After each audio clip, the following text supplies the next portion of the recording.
আওয়ামী লীগের পুনর্বাসন নিয়ে জাতীয় নাগরিক পার্টির দক্ষিণাঞ্চলের মুখ্য সমন্বয়ক হাসনাত আবদুল্লাহর ফেসবুক পোস্টের পর মন্তব্য করেছেন উপদেষ্টা আসিফ মাহমুদ।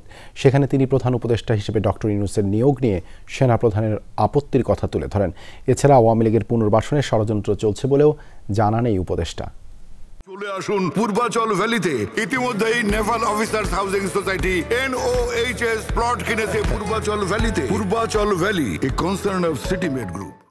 6 তারিখ আর্মির সাথে আমাদের একটা বৈঠক হয়, 3 বাহিনী প্রধান, তারপর রাষ্ট্রপতি, প্রায় 4 ঘন্টার একটা বৈঠক হয়, যেটার মূল কথাটা ছিল যে সেনাপ্রধানের দিক থেকে মূল ভেটোটা ছিল যে ডক্টর মোহাম্মদ ইউনূস কেন, why not any other person. উনি বারবার বলার চেষ্টা করছিলেন যে ডক্টর মোহাম্মদ ইউনূসের নামে মামলা আছে, তিনি একজন কনভিক্টেড পারসন।